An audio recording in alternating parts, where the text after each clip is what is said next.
I'm Electronite, and after all these years, I have finally built another part of my June cosplay. In this episode, I'm going to be working on the belt and the thighs, so stay tuned for that. So I started by making the pepper profiles from the 405th. I did them in fiberglass originally, but switched to foam for most of the belt just because it's more comfortable, mainly. I used my fiberglass pieces for the cod and butt armor and added foam details where I thought it was needed. The sides were made of foam with 2mm and 6mm details. A lot of it was eyeballing the angles and hoping for the best. Next part was hip padding, I guess. It looks like it's part of the undersuit, but I made it part of the belt, which looks better in my opinion. But it also beefs up the belt to make it feel more robust. The hip pad is just a big piece of foam. I made the pattern on my dress form and cut out a big chunk, then heat formed and sanded it into shape. I then covered it in marine vinyl. It would have been easier to use Super 77, but I was young and dumb back then, so I used normal contact cement. To attach it together, I decided on these flat plastic buckles on either side of the cod. One is redundant, but you know, I wanted some symmetry. The butt velcros to the hip pad and snaps kind of near the front of it, and then I got around to painting.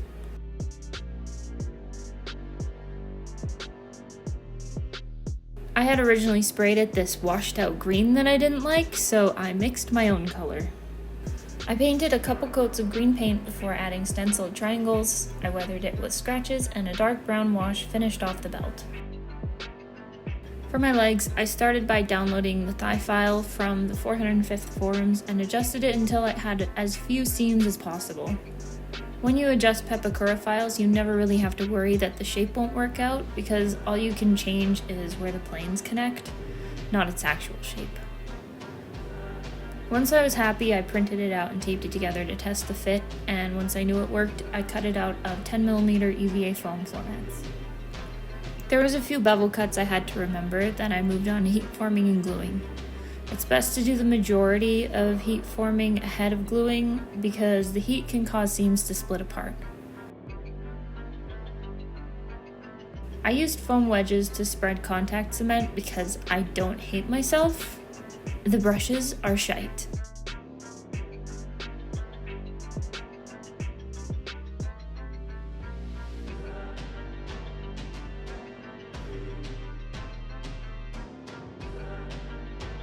Once I had it all glued together, I hid the imperfect seams with DAP, though any paintable, flexible filler will work. And then, because I'm never happy, I also belt sanded the seams smoother. Probably unnecessary, but I tell myself it's better this way. Then I added the last bit of detail by drawing out my pattern and cutting the shapes out of EVA foam.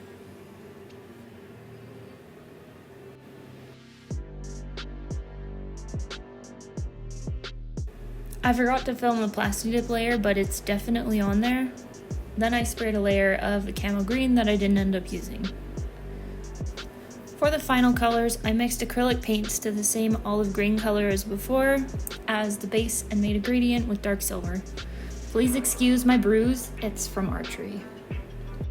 I wanted the little red labels to look legit, so I designed a little caution decal that I printed on a LaserJet printer and transferred it to the foam. I stick the label face down into wet paint and wait for it to dry before wetting the paper and gently rubbing it off.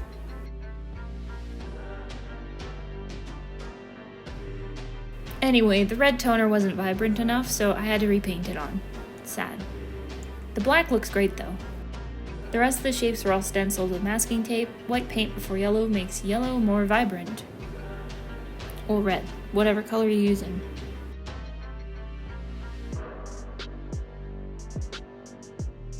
Next are the vinyl parts. I wanted them to look like a different material than the metal looking foam.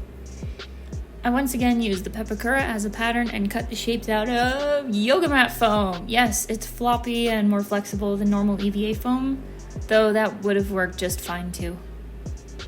And this time I used Super 77 spray glue to stick the foam to the vinyl.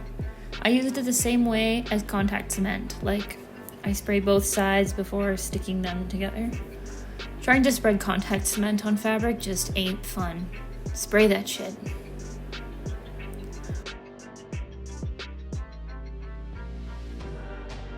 Once I had all my vinyl covered foam pieces, I stitched them together with webbing for reinforcement. It's my sneaky way of getting a super strong join because glue doesn't stick very well to vinyl. Or vinyl doesn't stick well to its backing is more accurate. Anyway, I sewed down the middle of the webbing and then glued the scuffed up webbing to the scuffed up foam. And now they are never coming apart. That way any tension while I'm dancing doesn't bust them open. Next is weathering, which is not complicated. You know, you pretend you rolled around in the mud for a bit and then pretend to clean yourself off. Easy peasy.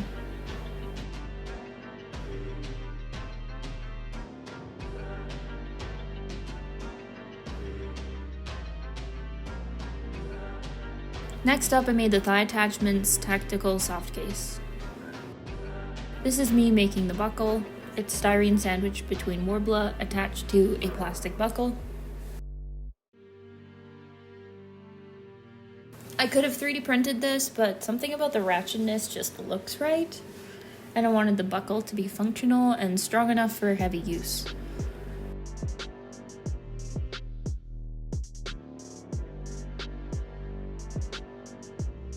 For the actual pouch, it's made of 3 pattern pieces, but technically 6 fabric pieces, 3 of the lining, and 3 of the outer canvas. To start, you sew the front to the side strip of both the lining and the canvas.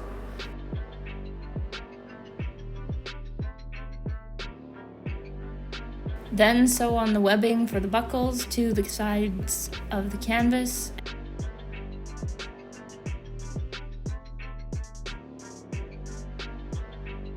And optionally, I added a keyring to the lining as well.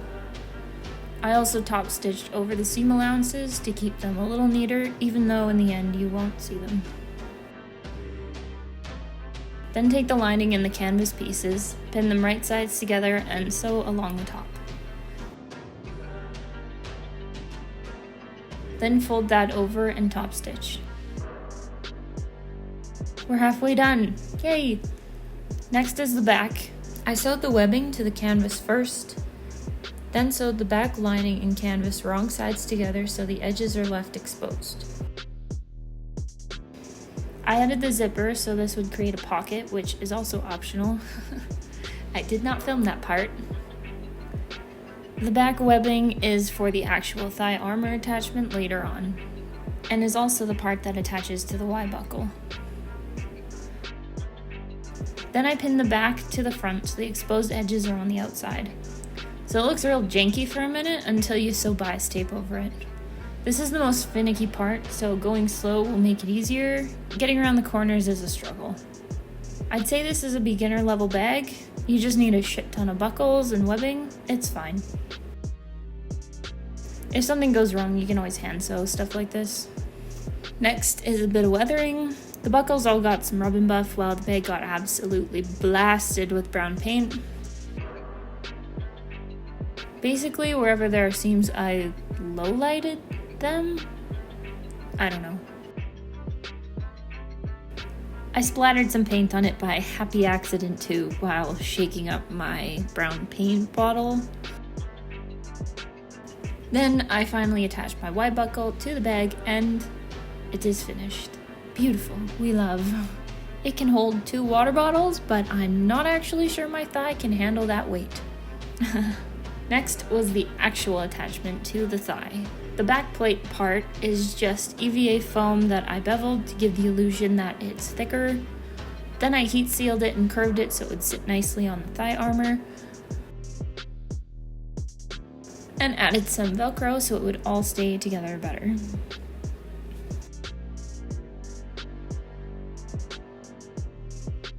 After priming the foam, it was time to start the actual attachments. I used styrene again for the little plates, heated them so they curved a bit, and covered them in Warbler as well to make them a bit thicker and so they'd have that texture. I sanded them down to a more uniform shape and test fit them against the thighs. The little detailed shapes that hold the webbing in place are EVA foam with dremelled circles as rivets. I super glued all the pieces together to get 4 of these. Lastly, I just super glued the buckles to the thigh and made sure the fit was good. Would have been screwed if it hadn't fit, but we're good, fam. Next was painting. They were all just painted black and weathered with more rub and buff. I made straps that threaded through the loops on the back of the bag to attach it nice and secure. And that's it. The thighs are finished! If you're more of a reader, I have a step-by-step tutorial for the soft case, as well as a whole thread documenting everything that I have linked in the description. Okay, bye, subscribe, follow me on Instagram and all that. Peace.